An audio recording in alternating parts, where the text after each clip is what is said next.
right, let's put you all in the proper position. Get the class back in session now.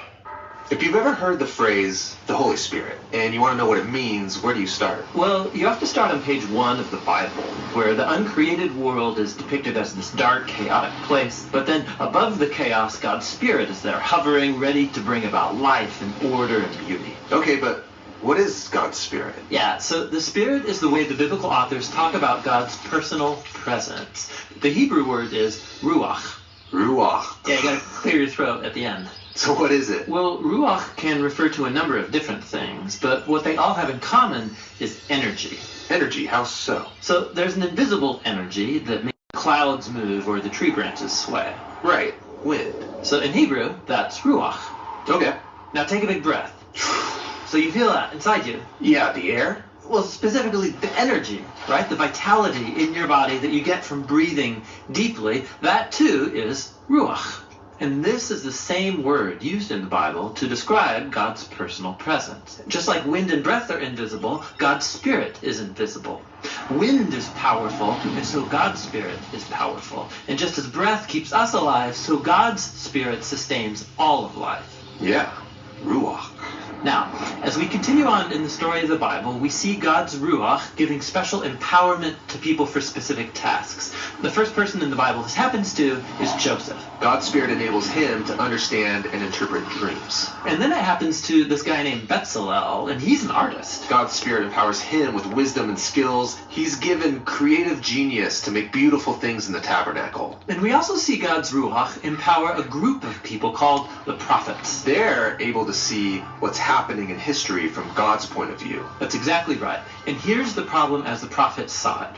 While God's Ruach had created a really good world, humans have given in to evil. They've unleashed chaos into it through their injustice. A new type of disorder. Yes, and the prophet said the Spirit would come, just like in Genesis 1, but now to transform the human heart, to empower people to truly love God and others. How will this new act of God's Spirit happen? Well, centuries pass, and we are introduced to Jesus.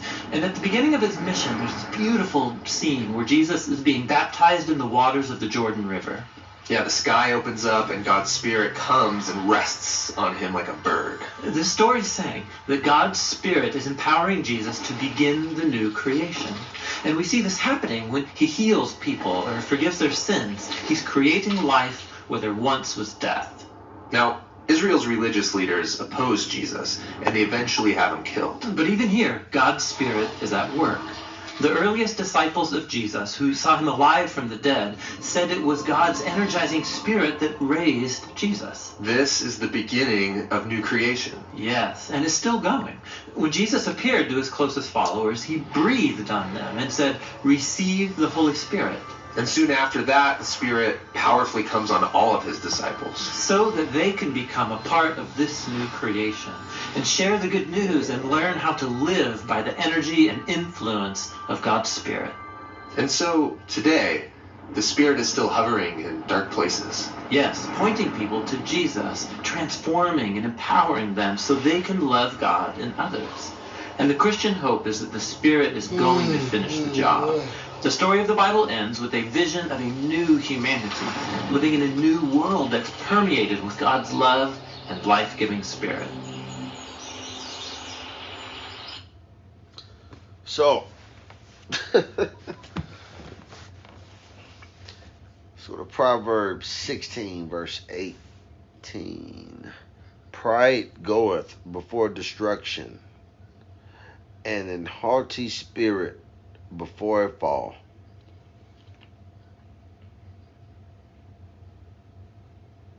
Verse 17. Better is a dry morsel and quietness therewith than a house full of sacrifices with strife. Because we talked about how obedience is better than sacrifice already. A wise servant shall have rule over a son that causeth shame, and shall have part of the inheritance among the brethren.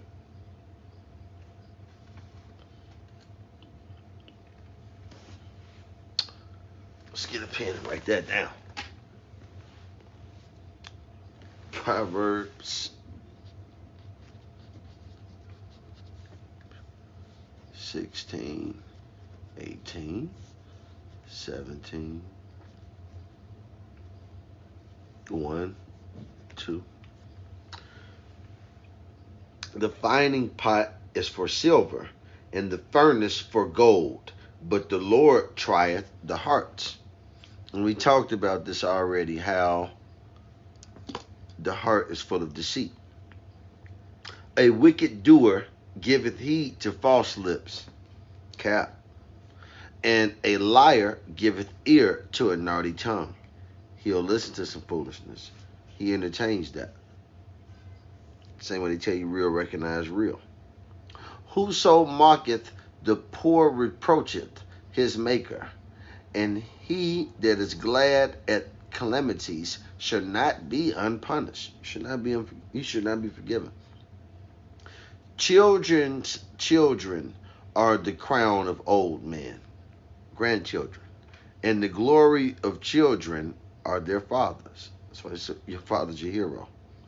Excellent speech becometh not a fool, much less do lying lips a prince. Now you want to call in the middle of the thing. Stop playing, bro. So, a gift is as a precious stone in the eyes of him that hath it. Whithersoever it turneth, it prospereth. Let's see.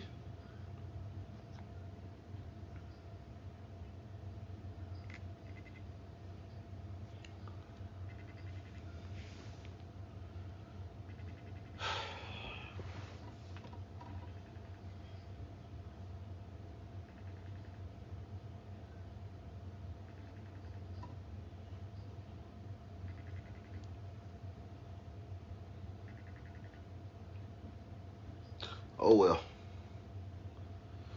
Back to the program. A gift is a precious stone in the eyes of him that hath it, beauty in the eye of the beholder. Whithersoever it turneth, it prospereth.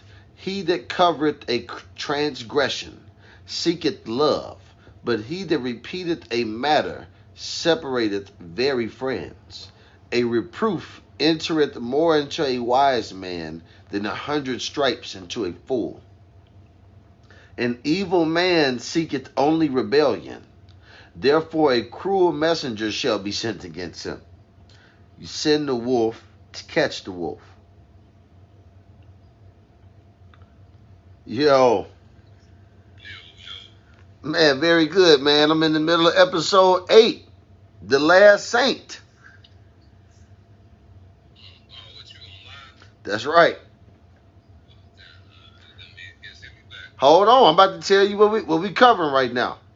This is Proverbs 17:1.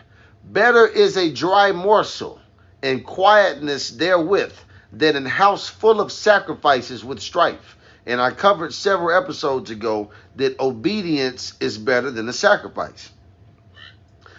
A wise servant shall have rule over a son that causeth shame, and shall have part of the inheritance among the brethren.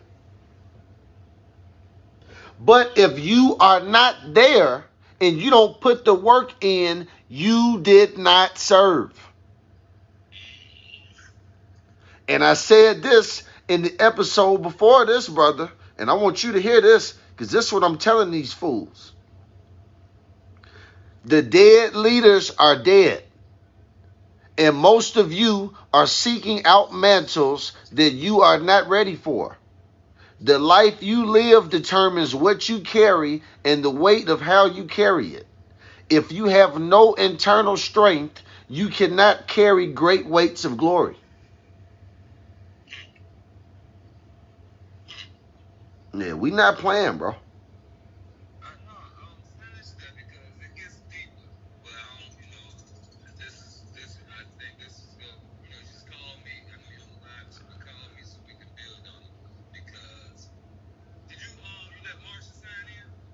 Bro, she can come on there whenever she want to look at it.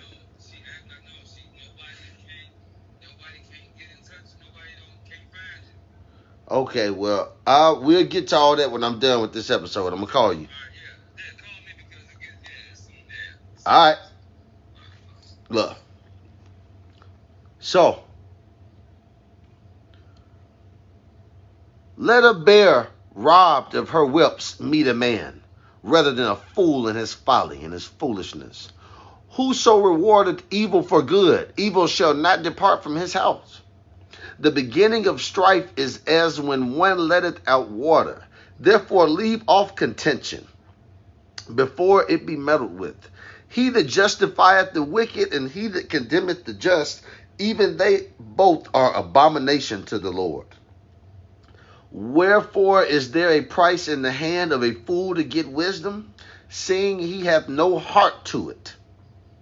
A friend loveth at all times, and a brother is born for adversity.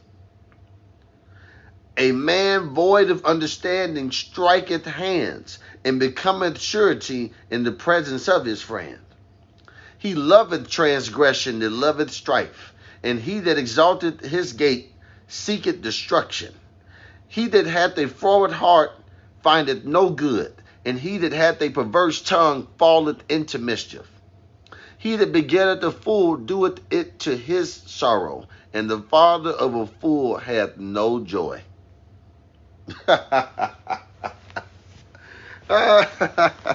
So, let's jump to a saint. A person acknowledged as holy or virtuous, and typically regarded as being in heaven after death. A very virtuous, kind, or patient person. Okay. Let's talk about canonization. In the Roman Catholic Church, the official admission of a dead person into sainthood. Many parishioners wanted to attend church specifically to honor the canonization of Mother Teresa. Admission into a canon of literary or artistic works. Joyce saw all that was wrong with literary canonization long before it happened to him. Then we'll talk about sanctification. Sanctification literally means to set apart for special use or purpose.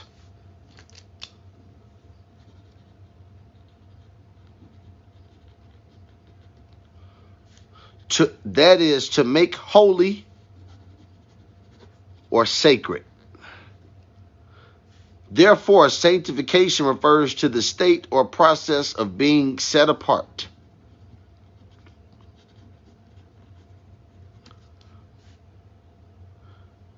Made holy, or as a vessel full of the Holy Spirit of God. All right. One more.